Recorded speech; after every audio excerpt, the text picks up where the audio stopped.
So welcome everyone. Welcome to Sadaiva classes. You are in standard 5 and this is your history textbook. This is your history textbook. The and the first lesson is what is history. First lesson कोणता तुमचा what is history? इतिहास म्हणजे काय? What is history? इतिहास म्हणजे काय? Because of the because of the time issue आपल्याकडे टायमिंगचा issue आहे and as well as the students किंवा टाइम सर्व आपण जो गोष्टी ऍडजस्ट केल्या तेव्हा आपल्याला सायमल्टेनियस थोडंसं घ्यावं लागतंय. But we are trying to give our best, right? चलो.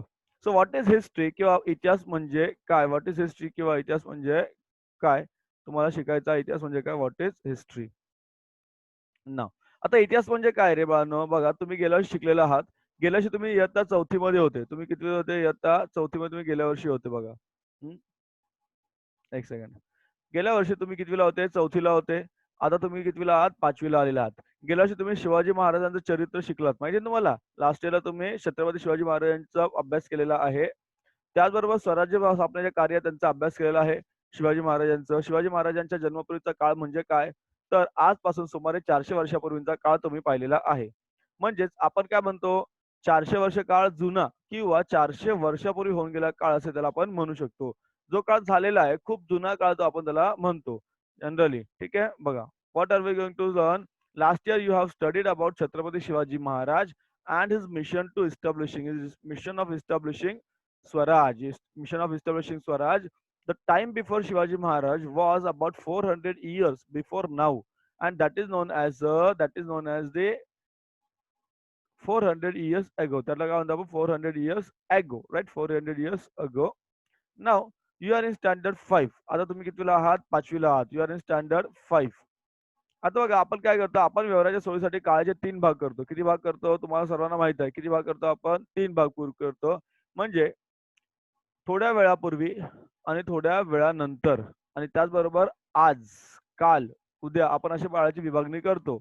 यावर्षी, पुढल्या वर्षी असं प्रयोग आपण करत असतो आणि आपल्याला कळतं, की आत्ता एखादी गोष्ट घडत असेल, याच्यापूर्वी एखादी गोष्ट घडली असेल, त्याला आता, आज, यावर्षी म्हणजे हा जो काळ आहे त्याला काय म्हणतो आपण? वर्तमान काळ म्हणतो. काय म्हणतो आपण त्याला? वर्तमान काळ म्हणतो. त्यानंतर थोड्या वेळानंतर थोड्या वेळापूर्वी काल, बरोबर? हे बघा तुम्हाला दिसतं स्क्रीनवर. थोड्या वेळापूर्वी किंवा काल, गेल्या वर्षी असे जे काही शब्द आपण वापरतो त्याला आपण काय म्हणतो? भूतकाळ दाखवतात. ते काय दाखवतात? भूतकाळ. त्यानंतर थोड्या वेळानंतर उद्या किंवा पुढच्या वर्षी, पुढील वर्षी याला आपण म्हणतो भविष्यकाळ. याला काय म्हणतो आपण? भविष्यकाळ. हे तुम्हाला माहित आहे, की काळाचे आपण साधारणतः किती प्रकार करतो? 3 प्रकार करत असतो. Right? So for our convenience we divide the time into how many things? After some time, before and today. So today, yesterday and tomorrow. Today, yesterday, and tomorrow. Today, yesterday, and tomorrow. So we divide this like this: today, yesterday, and tomorrow. So tomorrow, today, and yesterday. So what we have seen last day, that is yesterday, today, and tomorrow. Yesterday, today, and tomorrow. Last year, this year, and next year. Last year, this year, and next year. श्रावणी तुझा आवाज बंद करायचा बाळा. तुझा आवाज आपला इथे इथपर्यंत येतोय. हां. आता बघा ज्या काही भूतकाळात घटना घडून गेलेल्या असतात, बघा काय सांगतो तुम्हाला मी, भूतकाळात ज्या घटना घडून गेलेल्या असतात, त्या अशा अनेक घटना घडलेल्या असतात. भूतकाळामध्ये अनेक घटना घडून गेलेल्या असतात. उदाहरणार्थ आज आपले वय किती आहे? तुम्ही समजा 10 वर्षाचे असाल, तर आपल्या जन्माची घटना म्हणजे भूतकाळ 10 वर्षांपूर्वी घडली असावी, असा त्याचा अर्थ होईल. म्हणजे तुमचा जन्म कधी झाला? 10 वर्षापूर्वी. ठीक आहे? कधी झाला तुमचा? 10 वर्षापूर्वी तुमचा जन्म झालेला आहे, असं आपण मानूया. बरोबर. त्याचप्रमाणे बघा तुमचा जन्म झाला 10 वर्षापूर्वी. हा बघा हा तुमचा काळ दिसतो तुम्हाला चित्रामध्ये खूप छान प्रकारे दाखवलेला आहे. नाऊ ऑलमोस्ट तुमच्या सगळ्यांचं वय 10 वर्ष आहे. कारण तुम्ही 5वीला आहात ना, तुमच्या सगळ्यांचं वय किती आहे? 10 वर्ष. बघा तुमचा जन्म झाला आहे. 10 वर्षापूर्वी तुमचा जन्म झाला. तुम्ही किती छान असे गोंडस बाळ होते. अजूनही गोंडस आहात. थोडासा आगाऊपणा तुमच्यात आलेला आहे ती गोष्ट वेगळी आहे. आता तुम्ही सगळे वर्तमान काळात इयत्ता 5वी चे विद्यार्थी आहात. तुम्ही अशा प्रकारे शाळेत जात आहात. बरोबर? भाऊ-बहीण म्हणूया आपण यांना. तर हे शाळेत जातात. आणखी पुढच्या पुढच्या अजून पुढच्या बोला, बोला काय झालं? आवाज येतोय माझा? हं. आणखी पुढे भविष्यकाळ काय आहे? तर तुम्ही जेव्हा 20 वर्षाचे होणार त्यावेळेस तुम्ही काय करणार अशा प्रकारे डिग्री घेऊन शिकणार आहात. आवाज बंद ठेवायचा. डिग्री घेऊन तुम्ही शिकणार आहात. डिग्री पर्यंत तुम्ही शिकणार आहात असं किंवा तुमच्या आणखी पुढे शिकणार आहात असं म्हणूया आपण. बरोबर? Let's see. So the time So the time has already gone by is known as the past. The time which has already gone is known as the past. The time that we see is known as the present now, and the time is yet to come. जो time आने वाला है, that is known as the future. So the past includes many events that have already taken place. हे सगळं घडून गेलेलं असतं. That have already taken place. Example that you are of 10 years old. That means आपका जो birth हुआ है, the birth has happened 10 years ago. तुमच्या 10 वर्षापूर्वी तुमचा बर्थ झालेलं आहे. End after that after more 10 years आप क्या करोगे डिग्री ले लोगे मतलब अगर पढ़ोगे तो आप डिग्री ले लोगे see like this okay you are in class आपका बर्थडे बर्थ हो गया then after 10 years now you are in standard 5 and after 10 years you are in the your age will be 20 years after 10 years your age will be 20 years right so here what is important यहाँ पे आपको science पढ़ना history like so the science that tries to understand past events what is history the science that tries to understand past events is called as history is what the science that tries to understand past event is called as history काय इतिहास सांगा इतिहास म्हणजे काय तर अशा काही जो आपल्याला शिकायचा आहे बघा म्हणजे तर भूतकाळात ज्या काही घटना घडलेल्या असतात त्या घटना समजून घेण्याच्या शास्त्राला आपण काय म्हणतो इतिहास म्हणतो काय म्हणतो आपण त्याला इतिहास असे म्हणतो इतिहास असे आपण त्याला म्हणत असतो ज्या घटना घडून गेलेल्या असतात त्याला आपण काय म्हणतो इतिहास असे म्हणतो समजतं सर्वांना बघा सोपं आहे सो आता इतिहासाची शास्त्रीय पद्धत इतिहास जर तुम्हाला अभ्यासायचा असेल तर त्याची शास्त्रीय पद्धत काय असते तुम्हाला पाहायचं आहे तर इतिहासाची शास्त्रीय पद्धत काय असते बघा आता इयत्ता तिसरी आणि चौथी मध्ये तुम्ही जो परिसर अभ्यास घेतलेला आहे त्यामध्ये तुम्हाला वेगवेगळ्या शास्त्रांची ओळख दिलेली आहे तर कोणताही पुरावा प्रत्यक्ष प्रयोगांच्या कसोट्यांवर पुन्हा पुन्हा तपासून पाहता येणे हे या सर्व शास्त्रांचे वैशिष्ट्य असते म्हणजे काय करायचं तुम्हाला प्रत्येक पुरावा वेगवेगळ्या कसोट्यांवर तपासून घ्यावा लागतो तो विश्वास ठेवण्याजोगा आहे की नाही याचं हे तुम्हाला ठरवावं लागतं आणि जी ठरवण्याची पद्धत आहे त्याला काय म्हणतात शास्त्रीय पद्धत असे म्हणतात कारण प्रत्येक जण जो आता जो काही इतिहास आपल्याकडे आहे तो खरा आहे की खोटा हे पण आपल्याला कळलं पाहिजे बरोबर की नाही हे पण कळलं पाहिजे की जो आपला इतिहास समोर आहे तो खरा आहे की खोटा तर आपल्याला कळणार कसं because there is a scientific method of history त्याला काय म्हणूया आपण it is known as the scientific method of history you already studied in standard 3 and 4 in the EVS that there are many different types of sciences.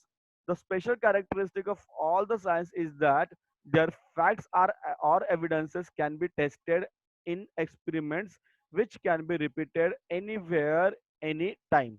So what is the method? The method of using a number of different tests to determine whether the evidence is reliable.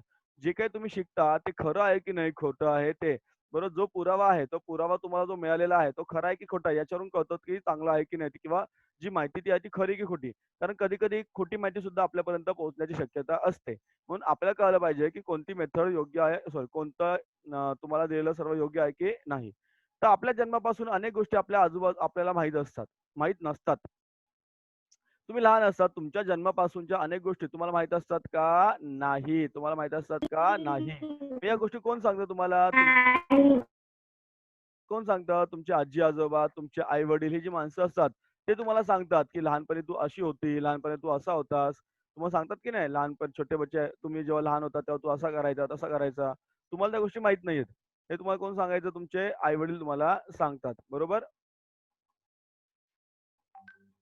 बघा तर तुमच्या लहानपणीच्या गोष्टी तुमचे आई वडील तुम्हाला सांगतात आजी-आजोबा सांगतात, त्या गमतीच्या गोष्टी सांगतात, त्या गोष्टी त्यांच्या आठवणीमध्ये असतात, बरोबर? त्या आठवणीमध्ये असतात. एकाच गोष्टीची आठवण वेगवेगळ्या व्यक्ती सांगतात, तेव्हा त्यांच्या सांगण्यामध्ये थोडाफार काय असू शकतो, फरक असू शकतो. आवाज बंद करायचा बाळांनो प्लीज. अशा वेळेस काय होतं, नेमके बरोबर कोणते? असा प्रश्न आपल्याला पडतो. नेमके बरोबर कोणते ठरवण्यासाठी सांगितल्या गेलेल्या गोष्टीची तुम्हाला बारकाईने काय करावं लागते, तपासणी करावी लागते. काय करावं तुम्हाला तपासणी करावी लागते. आय एम रिपीटिंग बघा, रिपीट करतोय. So there are many things that happen since our birth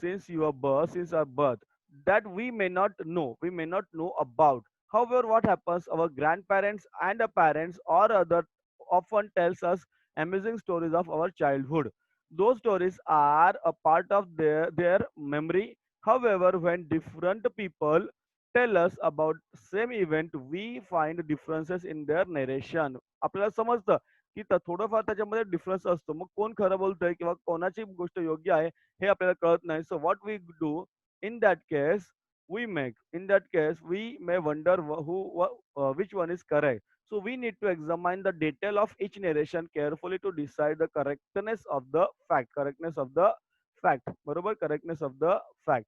Right, guys? Okay, guys. चलो आगे जाएंगे. Let's go ahead. आता पुढे काय बघा.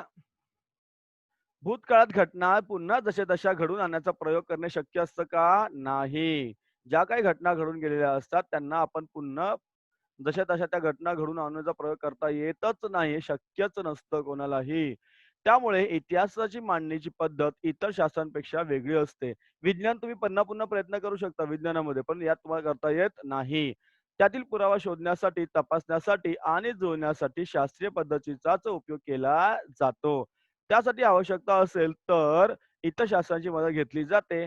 हे सर्व विचारात घेऊन इतिहास हे काय आहे? एक शास्त्र आहे असे म्हटलं जाते. इतिहास केवळ कल्पनेच्या आधारे लिहिता येत नाही. लक्षात घ्या, इतिहास केवळ कल्पनेच्या आधारे लिहिला जात नाही. इतिहास केवळ कल्पनेच्या आधारे लिहिला जात नाही. परत रिपीट करतो बघा मी. So it is not possible to conduct experiments to recreate the events. Okay, it is not possible to conduct the events to recreate the events that have happened in the past. करताच येत नाही. You cannot repeat the events. Therefore, the methods of presenting history is different from the other sciences. Even so, history uses a scientific method at every stage that while looking for and collecting evidences, examining the evidence, आवाज बंद ठेवायचा आहे, and while putting it together when required in help is also taken from other sciences. That is why history is considered to आवाज बंद ठेवायचा आहे, to be a scientific discipline. History is not written solely on the basis of imagination. Solely on the basis of imagination. Ready?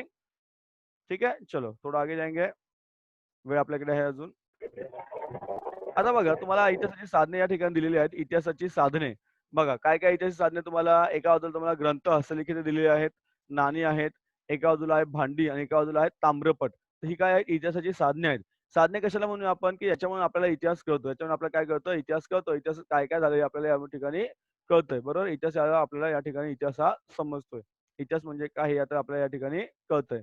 बरोबर? तर इतिहासाची साधने आपण म्हणतात. काय काय दिलंय? भांडी, नाणी, ग्रंथ व हस्तलिखित आणि ताम्रपट. येस, कोणाचं काय झालंय बाळांनो बोला. आवाज येत नाही का माझा? सुयश, क्या हुआ बेटा? चलो. So here, what do you get from here? What do you get here? Coins, books and manuscripts, a copper plate and pot. These are the sources of history. These are the sources of history. याला काय म्हणूया आपण? These are the sources of history. These are the sources of history. Getting guys? चलो. The sources of the history are of three types. तर आपण three types म्हणतोय आपण. एक सेकंड. सो एक मिनिट थांबा बाळांनो.